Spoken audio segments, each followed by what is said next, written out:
Hey, welcome to another one of our Theological Illustrations. I'm Jason Dorsey, Director of the Identity Mapping Ministry. And these illustrations, we call them theological illustrations because they help us think through theology and what the Bible says from a different perspective, maybe more of a right brain perspective. So I'm going to be walking you through this particular theological illustration. A couple shout outs. First of all, to my friend Barb Knuckles, who is the illustrator behind this. And Barb and I would spend hours walking around the city in Indy and talking about a lot of these concepts, and in particular personhood. Barb is the one that really shaped my understanding of biblical personhood.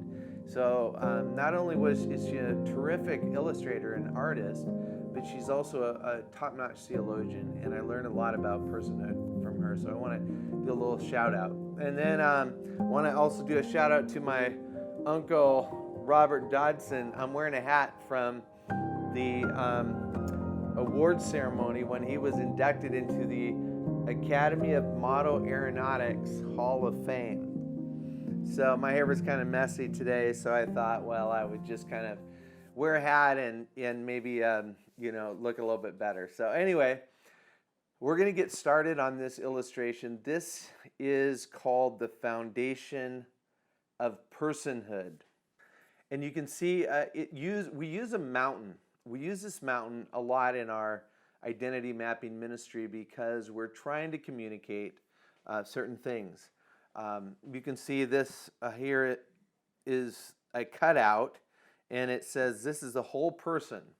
So this mountain is meant to symbolize the whole of a person, both in their personhood, which is what I'm going to be painting today, and also in their particularity, which I'll paint another day. And we'll look more at those aspects of particularity in the future. But in the identity mapping ministry, we like to say that identity, Christian identity, is given. It's received. It's something that God gives to us. It's not something that we have to earn or create, but it comes to us as a gift.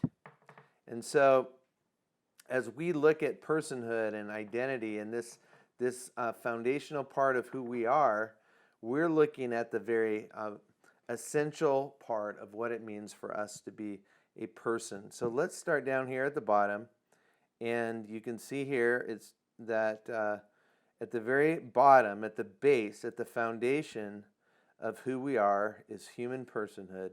We're created in the image of God. What does it mean to be created in the image of God? Well, it certainly means that we are made to know Him, to represent Him, to reflect Him.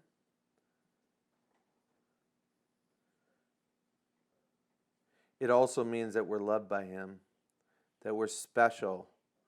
On the sixth day, God created man, male and female, He created them. No other part of creation is said to be made in the image of God. This is something that is very important as we think about identity, because at the base of who you are is the fact that you are created in the image of God. You're loved by God. And this is something that is shared by all of us. All humans share this. And this is what makes us equal. This is what gives us solidarity to each other. Okay. So we're going to move up here. And not only are we made in the image of God, but God bestows on us what Barb taught me to call the status of personhood. The status of personhood. Now, why is this important? Well, a status is something that is conferred on you. And if God confers the status of personhood on you, then it's not something that can be erased. It's not something that you can lose. It's not something that can be taken away. Nothing in the world can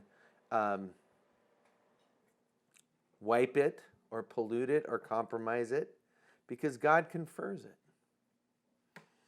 And what does it mean to have personhood conferred upon you by God? Well, it means that you're given incredible dignity. You have dignity. You have authority. God gives you authority, and you have responsibility.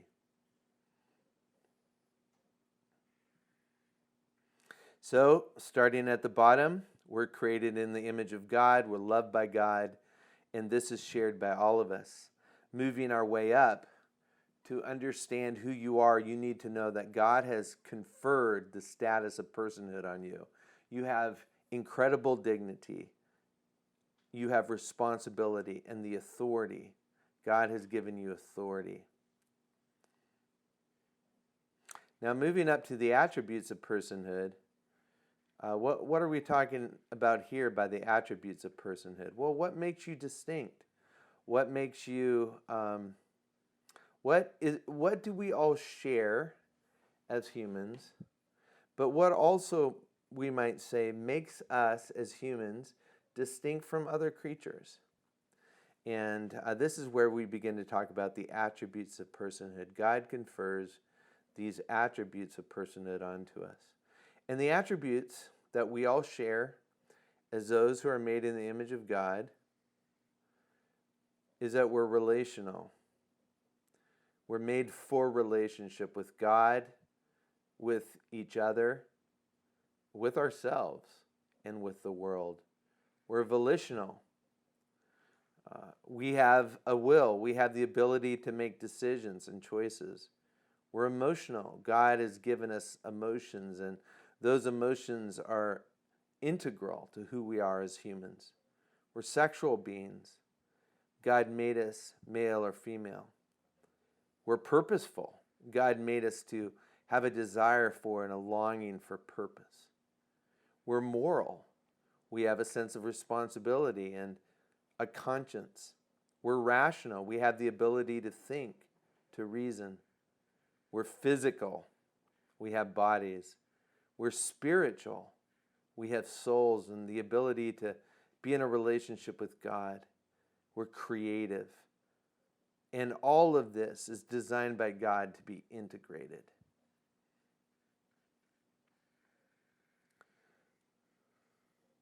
So as I continue to paint up here and fill this in, I want you to consider with me some of the implications of what it means to be a person. A person.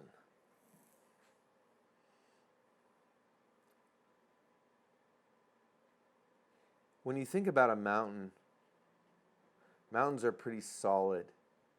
They're pretty stable. They're pretty permanent. And when you think about God making you as a person, the reason that I use the idea of the mountain is because it's solid, it's stable. And the idea that God gives you personhood, God makes you in His image, is something that is stable and strong. It's something that you can receive gladly and with thanksgiving. God confers it. Who can take it away from you? God delights in you as His creature. You can also look at every other person and see here in terms of these attributes of personhood, things that you share with people. Think about how you can make connections as you think through what it means to have personhood, that you share with other people, that you're relational beings. It gives you an opportunity to talk about the relationships in their life. Or the fact that they're rational. What is it that makes them tick? How does their mind work? What books do they like? You know, there's all kinds of common ground that we can find as we understand, as we focus. You see, not so much up here on what makes us distinct, but as we begin to focus on what it is that we share, what it is that we have in common. You see, because what we have in common is the base of who we are. We're persons. We're volitional. We have made decisions. And you could ask a person, what are the big decisions that have really shaped your life? We're emotional beings. You can ask a person how they're feeling, how they're coming today. Right? We're spiritual beings. It would be an interesting question. You're trying to understand a person, to understand their journey in terms of their beliefs and their faith, whatever it is in. The point of this is to say that you and I share with every other person this incredible foundation of identity that is human personhood. God confers it. It's stable. It's strong. It's a gift. It's a gift to be received. No one can take it away from you. No abuse. No trauma. No act of another person. No moral failure on your part. Right? No mistake.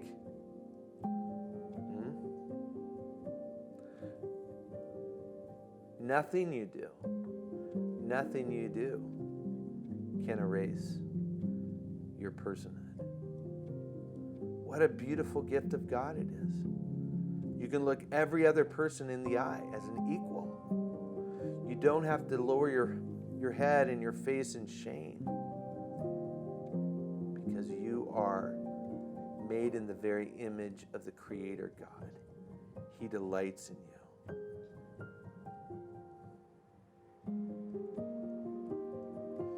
But this also means you have incredible responsibility. Part of being a person means that you are made to reflect and represent God in the world. You are thrust into or thrown into, as Václav Havel would say. You're thrown into life, and you have to act. You have to engage.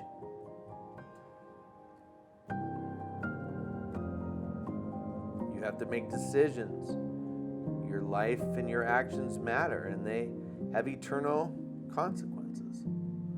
Okay, so there you have it. This theological illustration of personhood is really meant to help you focus in on the most important thing about you and your identity. That is that God has given you this status. You are a person made in the image of God. You have authority and responsibility. You have responsibility to reflect God's glory and represent Him in the world. You have these awesome, immense attributes of personhood. Creativity. You have a desire for purpose. You have volition. You have a will. You're a physical and a spiritual being, right? You have a mind to think and a heart to feel. These attributes are something that we all share. So you can become a person that learns how to find common ground with other people, because you're able to look at those things that you share with others, these attributes. And then as one who's created in the image of God, who's made by God and for God's glory, you're able to receive that status. You're being an image bearer. The responsibility and the authority of it, you're able to receive that with joy and thankfulness and live out of the confidence of being a person made in the image of God. I hope you can do that. I hope you will, by the grace of Jesus Christ, who came to make us, remake us, restore us into the image of God.